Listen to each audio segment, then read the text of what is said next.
ఆంధ్రప్రదేశ్లో పలు జిల్లాల్లో పెట్రోల్ డీజిల్ కొరత తీవ్ర రూపం దాల్చింది. ముఖ్యంగా ఎన్టీఆర్ జిల్లాలో పరిస్థితి ఆందోళనకరంగా మారింది. అనేక పెట్రోల్ బంకుల వద్ద నో స్టాక్ బోర్డులు కనిపిస్తూ వాహనదారులను నిరాశకు గురిచేస్తున్నాయి. ఇంధనం కోసం గంటల తరబడి బంకుల వద్ద వేచి చూసినప్పటికీ చివరికి ఖాళీ చేతులతో వెనుతిరగాల్సి వస్తుంది.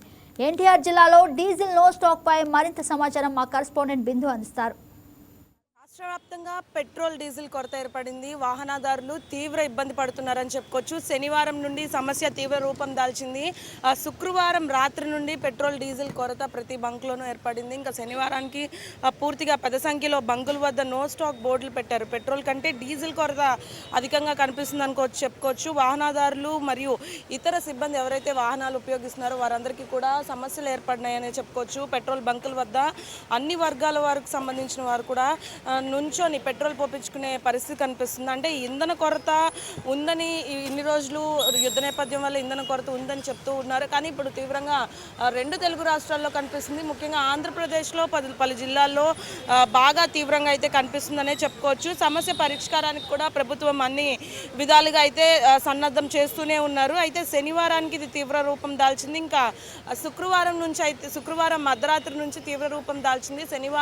శనివారం పూర్తిగా అన్ని బంకుల వద్ద నో స్టాక్ బోర్డులు కనిపించగా ప్రజలు భయాందోళనకు గురయ్యారు. ఇంకా ఆదివారం నాటికి చూసుకుంటే ఆదివారానికి కూడా పూర్తిగా ఈ సమస్య కొనసాగుతుంది అనే చెప్పుకోవచ్చు. ఎందుకంటే వాహనదారులు పూర్తిగా పెట్రోల్ బంకుల వద్ద పెద్ద క్యూ లైన్స్లో అయితే నుంచున్నారని చెప్పుకోవచ్చు. ఇక తీవ్ర రూపం దాల్చిందని చెప్పుకోవచ్చు. ఆంధ్రప్రదేశ్లో పలు జిల్లాల్లో ఇదే పరిస్థితి కనిపిస్తూ ఉంది. ఆంధ్రప్రదేశ్లో ముఖ్యంగా నో స్టాక్ బోర్డులు ఏర్పాటు చేశారు. అసలు నో స్టాక్ బోర్డులు ఏర్పాటు చేయడానికి కారణం యుద్ధం అని కొంతమంది అనుకుంటే, కొంతమందికి అయితే అసలు కారణం ఏంటంటే పెట్రోల్ నిల్వలు అయిపోవడం కూడా అసలు కారణమనే చెప్పుకోవచ్చు.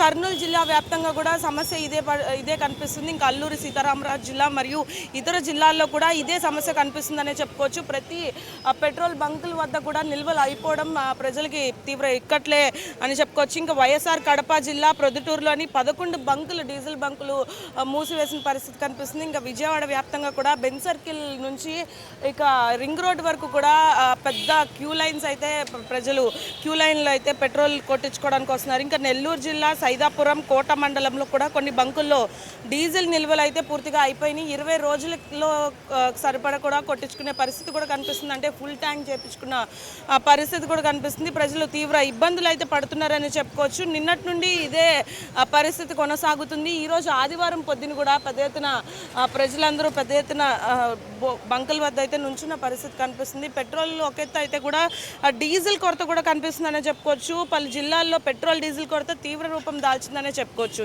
ఇంకా పెట్రోల్ అయిపోవడం వల్ల కూడా చాలా సమస్యలు తలెత్తుతూ ఉన్నాయి. ఇక్కడ నో స్టాక్ బోర్డులు పెట్టినప్పటికీ లైన్లో మనకి విజువల్స్లో చూస్తుంటే లైన్లో వెహికల్స్ నిలబడ్డట్టు కనబడుతున్నాయి. ఇంకా లైన్లో వెహికల్స్ నిలబడిన తర్వాత ఒకరికొకరు కూడా గొడవలు స్టార్ట్ అవుతున్న నేపథ్యం కూడా కనిపిస్తుంది. డీలర్లకి కూడా ఇదే పద్ధతులు, అంటే డీలర్లకు సంబంధించి కూడా కోటా పద్ధతిలో మాత్రమే సప్లై చేస్తామని డీజిల్ కంపెనీలు చెప్తున్నాయి. ఇంకా ఉన్న నిల్వలు, అంటే ఇప్పటికే ఉన్న నిల్వలకు సంబంధించి కూడా పూర్తిగా పెట్రోల్ అయిపోయిన పరిస్థితి కనిపిస్తుంది. అయితే దీనికి సంబంధించి బాటిల్స్లో డబ్బాల్లో కూడా పెట్రోల్ తీసుకెళ్తున్న పరిస్థితి కనిపిస్తుంది. అయితే డీలర్లకు సంబంధించి పూర్తిగా పెట్రోల్ కంపెనీలు ఇప్పటికే కొంచెం, అంటే ఇన్ని రోజులకి ఇన్ని నిల్వలు అని ఇస్తూ ఉన్నాయి. అయితే ఇంకా అప్పులు ఇవ్వమని కూడా తీర్మానించారు. ప్రభుత్వం కూడా దీని మీద పూర్తిగా సమీక్షిస్తున్నారు. ఎందుకంటే పెట్రోల్ డీజిల్ కొరత అనేది ప్రధాన సమస్యనే చెప్పుకోవచ్చు. ఆ రెండు పెట్రోల్ లేకపోతే ప్రతి ఒక్కరి పని కూడా అక్కడే ఆగిపోయే పరిస్థితి కనిపిస్తుంది. కాబట్టి ఎంతో కొంత నిల్వలు తీసుకురావాలనే ట్రై చేస్తూ ఉన్నారు. కాకపోతే ప్రతి బంకుని కూడా ఫుల్గా, అంటే ఫుల్ ట్యాంక్, అంటే బంకుల్లో కూడా ఫుల్గా పెట్రోల్ డీజిల్ నింపడం అనేది ఒక పెద్ద సమస్యలాగే, ఒక సవాల్లాగే మారుతుందని చెప్పుకోవచ్చు. ప్రజలు చూస్తే బంకుల వద్ద క్యూ లైన్లో బారులు తీరిన నేపథ్యం కనిపిస్తుంది. అయితే ఆదివారం పొద్దున్న నుండి కూడా ఇదే సమస్య కనిపిస్తుందని చెప్పుకోవచ్చు. ఎందుకంటే ఎవరికి అవగాహన లేదు, ఇలా జరుగుతుందా లేకపోతే పెట్రోల్ అయిపోయే పరిస్థితి వస్తుందన్నది కూడా. సో పెట్రోల్ లేకపోవడం కూడా ఇటువంటి పరిస్థితి కనిపిస్తుందనే చెప్పుకోవచ్చు. అవగాహన లేకపోవడం కూడా ఇట్లాంటి పరిస్థితి రావడం వల్ల ప్రజలు తీవ్ర ఇబ్బందులు కూడా పడుతున్నట్టు కనిపిస్తుంది.